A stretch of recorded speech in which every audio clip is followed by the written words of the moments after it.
자, 인류 역사상 가장 오래되고 또 가장 치열한 질문 중 하나죠. 과연 신은 존재하는가? 만약 존재한다면 우리는 그걸 어떻게 알 수 있을까? 오늘은 이 거대한 질문을 두고 완전히 정반대의 길에 걸었던 두 철학거장, 플라톤과 휴메 생각을 한번 제대로 파헤쳐 보겠습니다. 정말 근본적인 질문이죠. 신의 존재를 우리는 과연 어떻게 할 수 있을까요? 이 질문 하나에 철학의 역사가 통째로 담겨 있다고 해도 과언이 아닐 텐데요. 오늘 우리가 만나볼 두 사람은 이 질문에 답하기 위해 각각 이성과 경험이라는 서로 전혀 다른 도구를 꺼내 들었습니다. 한쪽 코너에는 순수한 이성의 힘으로 우리 눈에 보이지 않는 완벽한 세계를 봐야 한다고 외쳤던 합리주의의 챔피언 플라톤이 있고요. 그리고 그 반대편에는 아니 무슨 소리냐 우리가 직접 보고 듣고 만질 수 있는 것만 믿을 수 있다고 주장했던 경험주의의 끝판왕 데이비드 휴미 버티고 있습니다. 자, 그럼 먼저 플라톤의 이야기부터 시작해 볼까요? 플라톤의 생각은 일종의 톱다운 방식이에요. 모든 것의 시작점에는 이미 완벽하고 절대적이고 눈에 보이지 않는 어떤 실제가 있다는 거죠. 플라톤한테 진짜 리얼한 건 사실 우리가 이 현실에서 만지는 돌멩이나 나무가 아니었어요. 그보다 더 근원적인 거, 바로 선의 이데아라는 개념이었습니다.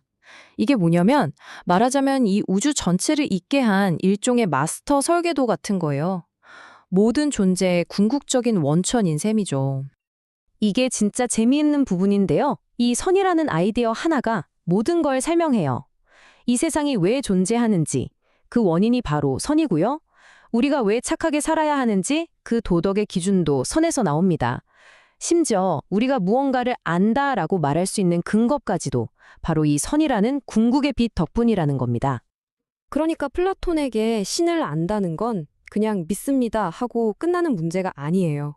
그게 아니라 우리가 이성적으로 생각하고 또 생각해서 다다를 수 있는 가장 마지막 단계, 모든 철학적 탐구의 최종 목적지가 바로 신이라는 겁니다. 좋습니다. 이제 시간을 훌쩍 뛰어넘어서 18세기 스코틀랜드로 가보겠습니다. 데이비드 휴미라는 철학자가 등판하는데요. 이 사람이 플라톤이 아주 단단하게 쌓아 올린 이성의 성을 경험이라는 망치로 어떻게 통쾌하게 부숴버리는지 한번 보시죠. 휴은 진짜 단순하면서도 어마어마하게 강력한 한 방을 날립니다. 잠깐만. 우리가 경험해본 세상은 지금 우리가 사는 이 세상 딱 하나뿐이잖아.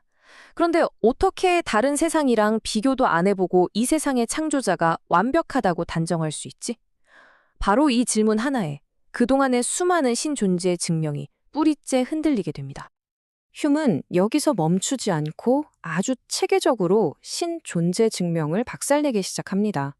첫째, 원인이 있으면 결과가 있다는 거? 그거 우리가 맨날 보니까 익숙해진 습관일 뿐이지 우주 전체에 그런 법칙이 적용된다는 증거는 없다는 거고요. 둘째, 이 세상이 너무 정교하게 설계된 걸 보니 신이 만든 게 틀림없다는 주장. 이것도 우리가 비교해볼 다른 우주를 본 적이 없으니 그냥 하는 소리라는 겁니다.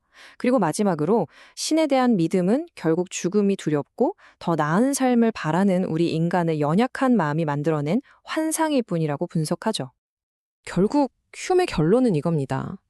우리가 신을 볼 수도 들을 수도 만질 수도 없는데 어떻게 안다고 할 수 있겠냐는 거죠.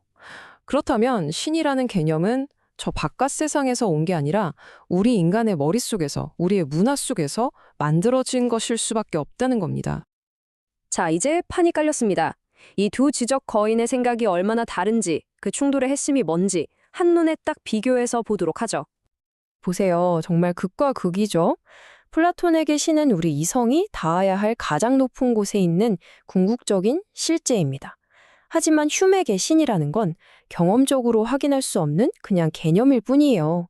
오히려 신에 대해 생각할수록 아, 인간이 알 수 있는 건 여기까지구나 하는 우리 지식의 한계만 깨닫게 된다는 거죠. 아마 이런 생각 드실 수도 있어요. 아니, 몇백 년, 몇 천 년 전 사람들 얘기가 지금 나랑 무슨 상관이야? 그런데요, 이 논쟁이 오늘날 우리에게 던지는 메시지는 정말 중요합니다. 정말 아이러니하게도 서로 완전히 다른 주장을 했던 이 두 사람이 우리를 아주 놀라운 공통점으로 이끌거든요. 뭐냐면 이성으로 신을 증명하려 했던 플라톤이나 경험으로 그걸 반박하려 했던 휴미나 결국 둘 다 이 거대한 우주의 비밀 앞에서 우리 인간의 알미라는 게 얼마나 작고 보잘것없는지를 보여준다는 점입니다.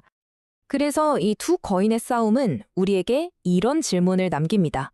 우리는 신이라는 어떤 절대적인 기준을 가지고 우리 인간을 바라봐야 할까요?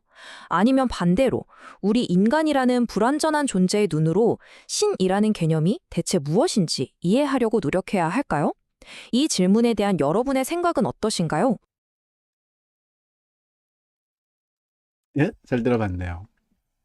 마지막 질문이 재밌네요. 플라톤의 신에 대한 생각과 휴메의 신에 대한 생각을 비교하면서 하고 나서 둘 중에 누가 맞는지, 누가 더 합리적이거나 설득력이 있는지 뭐 이런 이야기를 하기보다는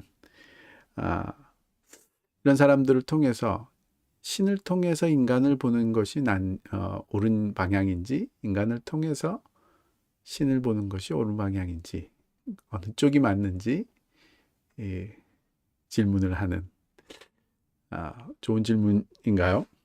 뭐 저는 굳이 대답을 해보자면 우리가 인간을 이해하기 위해서는 신을 이해하는 과정을 통해서 인간을 이해해가는 그런 길이 옳다고 보여져요. 뭐 물론 이제 기독교적인 신앙 세계관, 신앙 때문이겠죠. 말하자면 인간은 신의 형상이라는 말은 신의 그림자, 신을 닮은 존재. 그래서 인간을 이해하기 위해서는 신을 이해하는 과정이 반드시 필요하다라고 생각하는 그런 사람이긴 하죠. 플라톤이든 휴미든 그런 기독교 세계관을 그대로 공유하고 있지는 않지만 적어도 플라톤은 이성을 통해서 신적인 존재, 또 말하자면 이제 최상의 개념이라든지 아니면 모든 존재의 근원적인 그런 것들을 이해할 수 있다. 인간에게는 내재적으로 그런 선의 이데아를 볼 수 있는, 이해할 수 있는, 알 수 있는 그런 이성적 능력이 주어져 있다라고 생각하는 사람이고요. 휴문, 그런 이성적 능력이라는 거, 신을 알 수 있는 이성적 능력, 뭐 이런 거는 존재하지 않는다. 인간이 뭔가를 알 수 있다는 것은 경험을 통해서 받은 인상, 그것을 정리한 관념들 뿐이다. 그러니까 경험되지 않는 것, 물론 이제 육체의 오감으로 경험되지 않는 것을 말하는 거죠. 것은 존재하는지 하지 않는지 우리가 아예 알 수조차가 없다. 즉 우리의 지식의 대상이 될 수조차 없다라고 이야기하는 그런 면인 거죠. 그런 면에서 봤을 때 적어도 플라톤의 생각이 휴메 생각보다는 기독교적인 생각과 훨씬 가깝다라고 할 수 있겠죠. 인간에게 가장 최상의 것 또는 모든 것의 존재의 근원이 되는 그런 요소를 어렴풋이라도 알 수 있는 이성적 능력이 있다. 이게 정말 받아들이기 힘든 이야기일까요? 하여튼 궁금해지네요. 어떻게 생각하시는지요?